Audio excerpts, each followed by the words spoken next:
بسم الله الرحمن الرحيم تبارك الذي بيده الملك وهو على كل شيء قدير الذي خلق الموت والحياة ليبلوكم أيكم أحسن عملا وهو العزيز الغفور الذي خلق 7 سماوات طباقا ما ترى في خلق الرحمن من تفاوت فارجع البصر هل ترى من فطور ثم ارجع البصر كرة ينقلب إليك البصر خاسئا وهو حسير ولقد زينا السماء الدنيا بمصابيح وجعلناها رجوما للشياطين وأعتدنا لهم عذاب السعير وللذين كفروا بربهم عذاب جهنم وبئس المصير إذا ألقوا فيها سمعوا لها تغيظا وصفيا تفور تكاد تميز من الغيظ كلما ألقي فيها فوج سألهم خزنتها ألم يأتكم نذير قالوا بلى قد جاءنا نذير فكذبنا وقلنا ما نزل الله من شيء إن أنتم إلا في ضلال كبير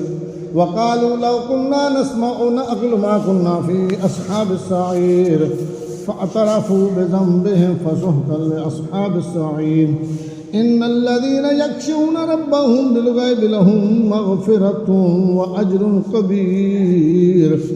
وأسروا قولكم أو اجهروا به إنه عليم بذات الصدور ألا يعلم من خلق وهو اللطيف الخبير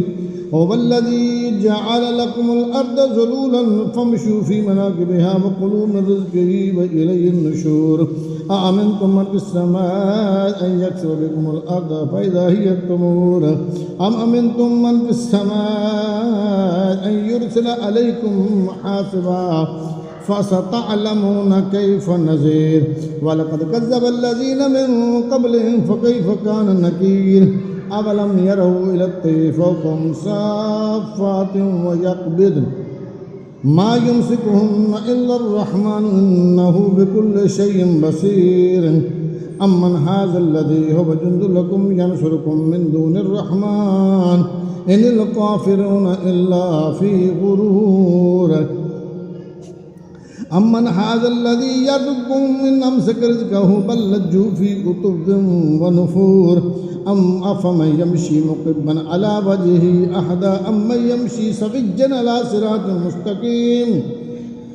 قل هو الذي أنشأكم وجعل لكم السمع والأبصار والأفئدة قليلا ما تشكرون قل هو الذي زرعكم في الأرض وإليه تحشرون ويقولون متى هذا الوعد إن كنتم صادقين قل إنما العلم عند الله وإنما أنا نذير مبين فلما رأوه زلفة سيئت وجوه الذين كفروا وقيل هذا الذي كنتم به تدعون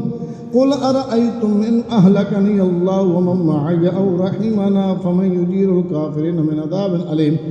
قل هو الرحمن وآمنا به وعليه توكلنا فستعلمون من هو في ضلال مبين قل أرأيتم إن أصبح ماؤكم غورا فمن يأتيكم بماء معين